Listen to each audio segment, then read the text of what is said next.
আমি একটা তদবির শিখাই যাই কোরআন শরীফ তেলাওয়াতের দ্বারা, আমি একটা তদবির শিখাইয়ে যাই, আপনারা অনেক উপকারে আসবো, দুনিয়ারও উপকার আইব, আখিরাতেরও উপকার আইব। কইতামনি বলেন? আপনারা যদি কোন কইবার তাইলে আমি কইম নাইলে বাদ কইম। এই তদবিরটি আমার না, এই তদবিরটি আমি বানাইছি না, আমি বানাইছি না, সাধারণ আলিম ওলামায় বানাইছে না। একজন বড় আলিম, বড় ডাক্তার, আলিমও বড়, আলিমও বড়, ওলিও বড়, ডাক্তারও নামটা কইলে আলিম ওলামা যারা আসন এরা নাম চিনবা, আলিম ছাড়াও অনেকে চিনবা।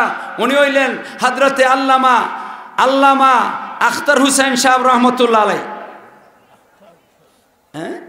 আখতার হুসেন সাহেব রহমতুল্লাহ আলাই নাম শুনছেন? আলিম ওলামা, বাড়ি পাকিস্তান। আখতার হুসেন নাম না, আখতার সাহেব, হাকিম আখতার সাহেব, হাকিম আখতার সাহেব রহমতুল্লাহ আলাইহি উনি বলছেন ও আল্লাহর বান্দারা, একটা তদবির শিখাই তোমরা রে। উনি বলতেছেন একটা তদবির শিখাই তোমরা রে, সব হইব, তদবিরও হইব, অনেক কিছু থেকে, অনেক কিছু খারাপের থেকে তোমরা বাঁচবা। ফজরের নামাজ সরিয়া আর মাগরিবের নামাজ সরিয়ে তদবিরটা করবেন। ফজরের নামাজ সরিয়া 3 বার আলহামদুলিল্লাহ সূরা মাথুন না দি আমরা কয়বার? কেডা কেডা আলহামদুলিল্লাহ সূরা পারুন না? 8টা তুলই তো সবাই পারেন, তাহলে পড়তে পারবেন তো? 3 বার কুল হু আল্লাহ সূরা কেডা কেডা পারুন না? 8 তুলই সবাই পারেন, তাহলে 3 বার কুল হু আল্লাহ পড়তে পারবা। 3 বার কুল আউযু বিরাব্বিল ফালাক কেডা কেডা পারুন না? সবাই পারেন। 3 বার কুল হু আল্লাহ, 3 বার কুল আউযু বিরাব্বিল ফালাক, 3 বার কুল আউযু বিরাব্বিন নাস পারুন না কেডা?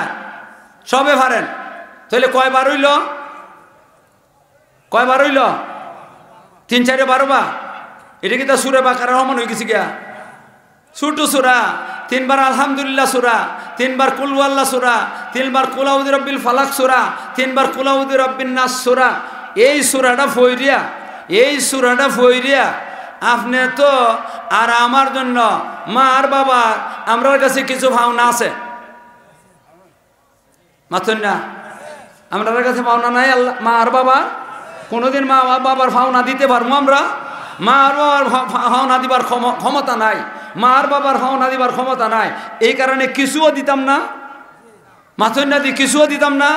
ওই সূরা নেন বইরিয়া 12 বার 12টা সূরা বললা, 12 বার 4টে সূরা 12 বার বললা, 3 বার আলহামদুলিল্লাহ, 3 বার কুল ওয়াল্লাহ, 3 বার কুল আউযু বিরাব্বিল ফালাক, 3 বার কুল আউযু বিরাব্বিন নাস। ফইরিয়া সাইরিয়া আপনি নিয়ত করলা আল্লাহ এই 12 বার ফরাতে আমার যেই সবটা হইল এই সবটা আমার মা আর বাবার আমলনামার মধ্যে দিয়ে দিলাম।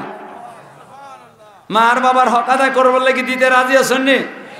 আপনারা যে দেলাইছেন লাগে আপনারা ভাইছেন না কুস্ত হই না না, আপনি যে মার বাবারে দিছেন, মার বাবা আমল নামার মধ্যে তারা এই 12 বার ফরনের সবটা পাইবা।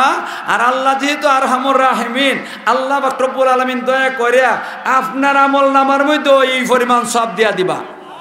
তাহলে দিলে তো কোনো খাস্তা হইল না। এই তদবিরটা করবা। আল্লাহ তুমি আমরা সবাইরে তৌফিক দান করো, আল্লাহ তুমি আমরা সবাইকে তৌফিক দান করো।